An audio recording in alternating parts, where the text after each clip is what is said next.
Hello everyone, welcome to our YouTube channel Love with English.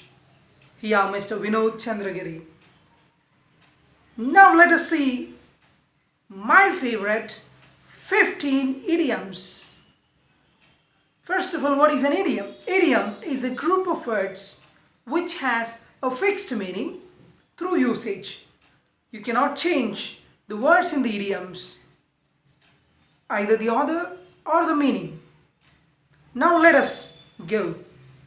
The first idiom of our day is a white elephant. Elephant? White in color? Yes, a white elephant means an expensive item that is troublesome or useless. For example, you have money and you buy a beautiful palace, magnificent. You had money, you could manage it. Now you do not have money. It turns out to be a white elephant. Something that is costly and useless later on. It doesn't serve your purpose. It becomes very expensive later on.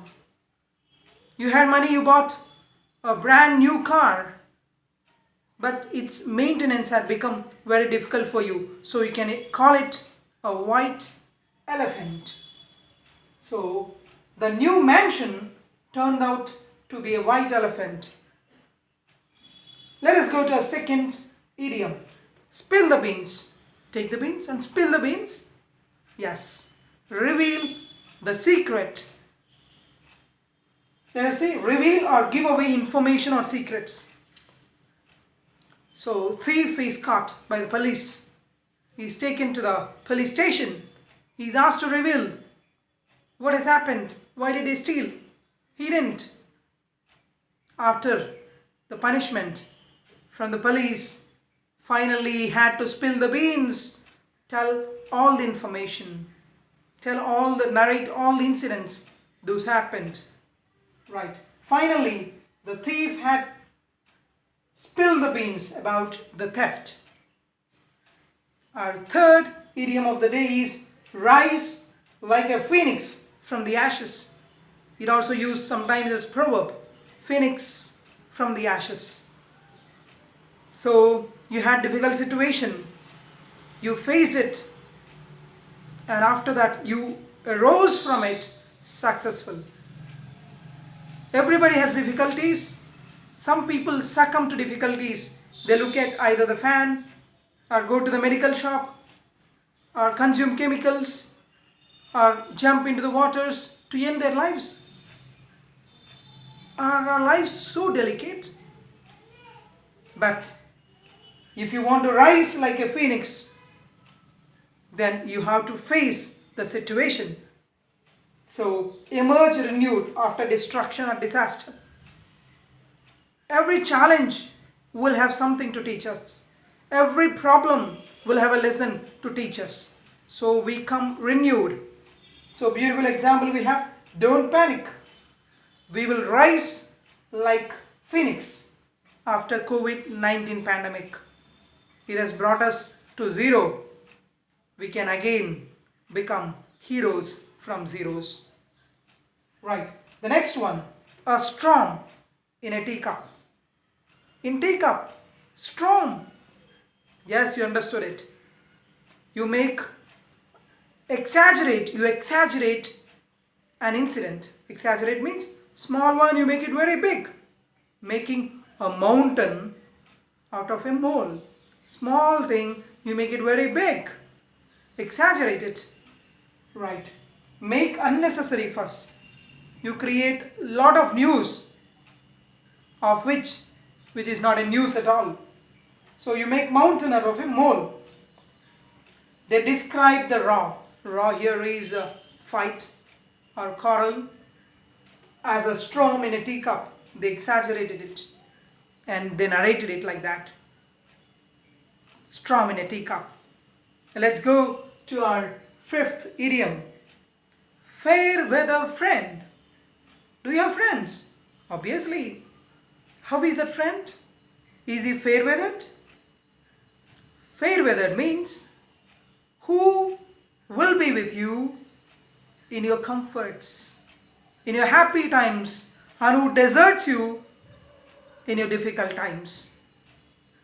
Beware of the fair weather friends.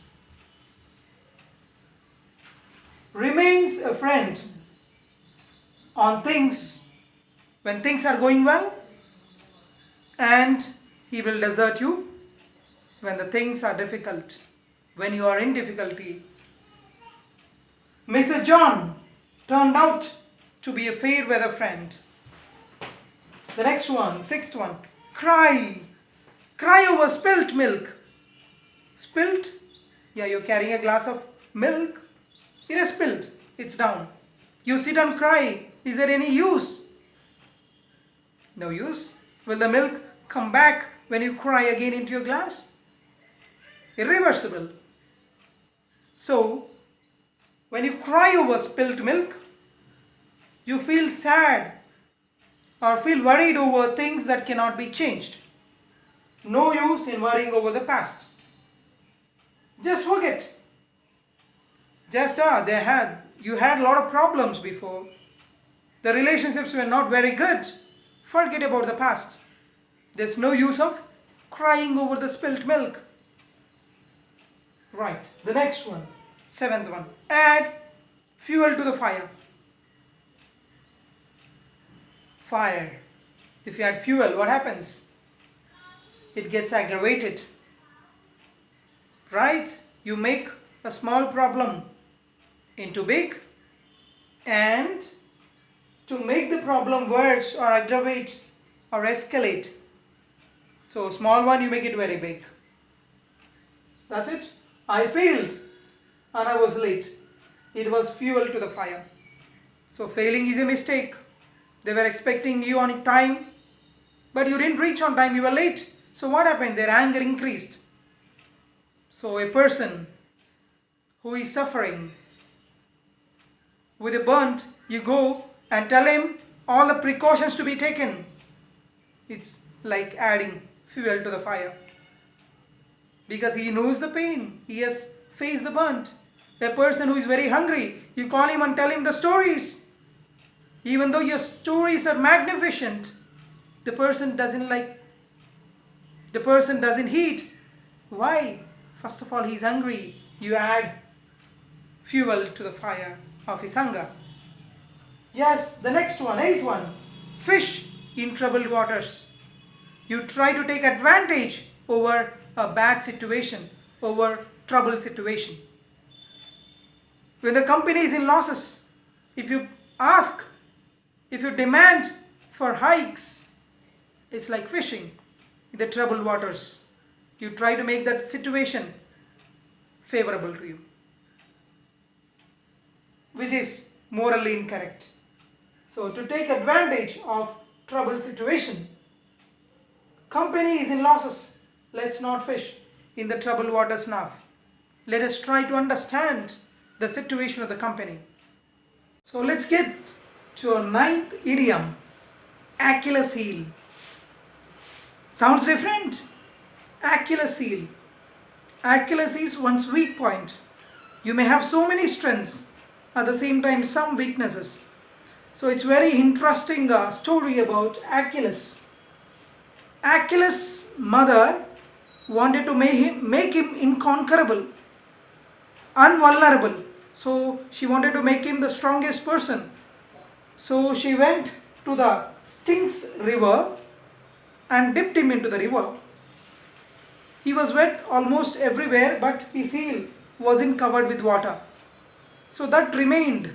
So he was finally dead with the arrow that has hit him on the heel. So his weak point, he was the strongest, at the same time he had his own weakness. So Achilles heel. So for some students, mathematics would be their Achilles heel, for some science, for some languages, and so on. So in the example, my anger becomes my Achilles heel, that results in the weak relations. Want to maintain relations, but every time because of the anger, you lose the relation. Yes, let's go to our 10th idiom, to show the white flag. Yes. What does it mean? Peace? Yeah, in one way it's peace, in another way it's show of cowardice. Cowardice means timidness, opposite to courage. So when you show white flag, it means that you're fed up, you cannot bear the situation, you want peace. You declare the opponent as the winner. That's the meaning. Display cowardice or protective sign of truce. Truce means end of an argument. It's an agreement, right? So you cannot bear the situation, you do it. So when two teams fight with each other, one is stronger, the other one is weaker. Weaker one has to fail anyway. So finally it has to show the white flag. So unable to face the blows of my opponent, I had to show the white flag. I told him that I am not able to bear your blows, so I declared yourself as the winner. I told the referee that I cannot bear, so please declare him as the winner. That's to show the white flag. So 11th one is turn over a new leaf. We find during the autumn or the fall, leaves falling, trees shedding their leaves. After that, leaves come again. Turn over a new leaf. You become a good person. You change your behavior. You mend your ways. If you tell a person, that person has turned over a new leaf, which means you say that he has become a better person. From bad to better. Right. Behave in a better way. Or become a better person. Don't fret over your son's character. Don't worry about your son's character. I'm sure he will turn over a new leaf. A 12th one, to blow one's own trumpet. Trumpet is, what does it mean? You tell always about your greatness, your achievements. I did that. I did this. I can lift this many kilos. I am considered to be the strongest person. I am the most intelligent. You start narrating all the series of your achievements. What happens? People feel bored. Yes. Which means exaggerate about one's achievements. You tell more. I dislike her as she always blows her own trumpet. So I don't like her character because she always keeps on telling about her accomplishments, her achievements. So let's go to a 13th one. Burning question. Does the question burn you? Yes, this question burns you. Burning question. Something that you want to know more and more about. Something that makes you awake. Something that interests your curiosity. That's burning question. Something that we all want to know about. That interests many people. That arises curiosity. So let's take this. Sushant Rajput. Death is still a burning question. So many people want to know. It's a great news for the news channels, and many people are just glued to the televisions. What happened? What is the result? Who has killed him? Or how did he die? The next one, 14th one, leap in the dark. Leap, jump. Leap in the dark. You don't know what is there. Everything is dark. You try to jump over. You don't know the consequences. You don't know the result. So do without knowing the consequences. You do something without knowing the consequences. You start a business without understanding pros and cons.